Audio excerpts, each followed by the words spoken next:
Bismillahirrahmanirrahim. Assalamualaikum warahmatullahi wabarakatuh. Perkenalkan, nama saya Sofwan Fatah Habibi, NIM-nya 19020066 dari kelas Fire and Safety. Nah, kita lanjut ke PPT-nya ya. Mata kuliahnya ekologi. Materi yang Sofwan ambil yaitu Taman Bunga Nusantara yang berlokasi di Cianjur, Jawa Barat.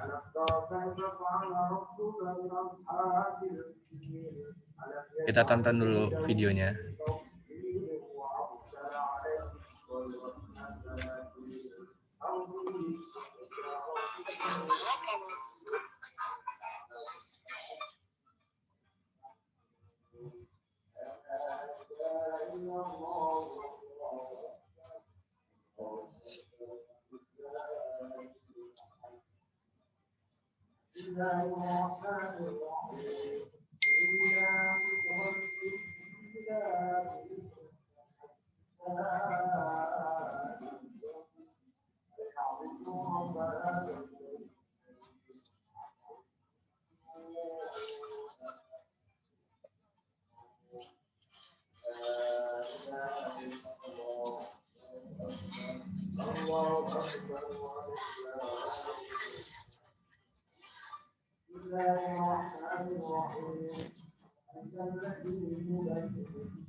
Oke, itu sekilas video yang saya masukkan di presentasi ini.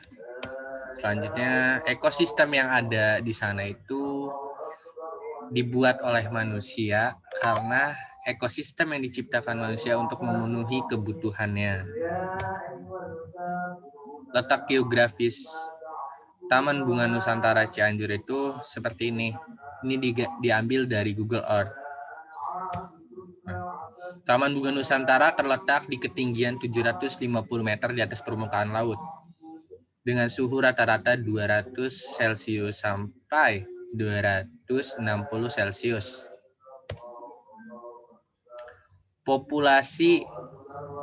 Populasinya di Taman Bunga itu ada begonia, celosia, marigold, salvia, petunia, turenia, hypoites, impatiens, dan lain-lain.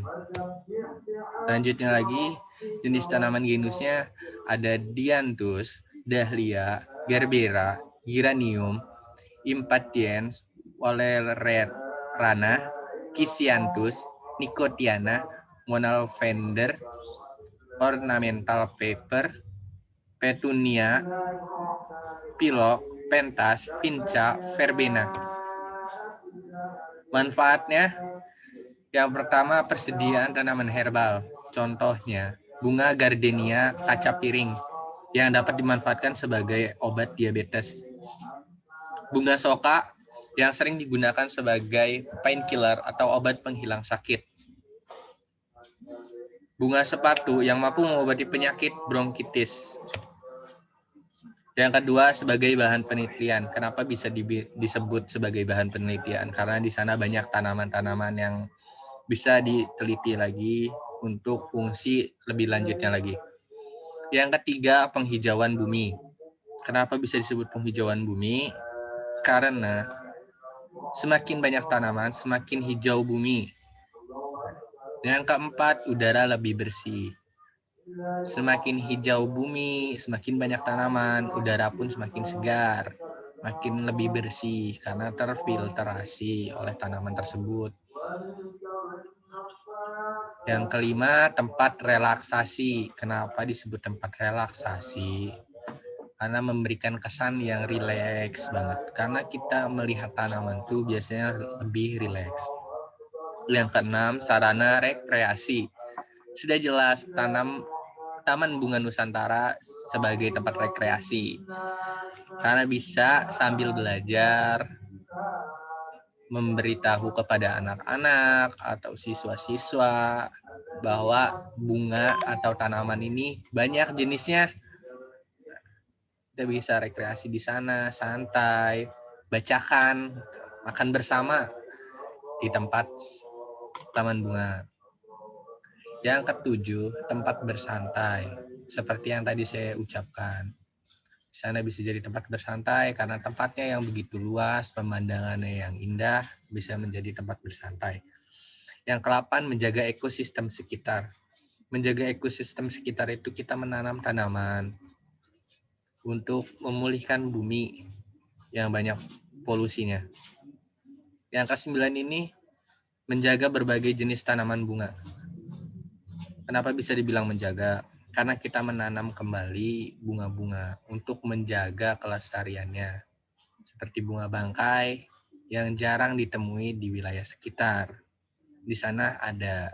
Jadi menjaga berbagai jenis tanaman bunga. Permasalahan yang timbul pada ekosistem, yang pertama adalah salah satu ekosistem rusak. Kenapa bisa disebut demikian? Karena di sana dijadikan tempat rekreasi, nggak semua orang paham betul akan membuang sampah pada tempatnya. Nah, itu bisa membuat ekosistemnya rusak. Yang kedua, hama pada tanaman. Sudah jelas bahwa tanaman itu mempunyai hamanya sendiri. Yang ketiga, hewan yang tak terkendalikan. Contohnya lebah, tawon.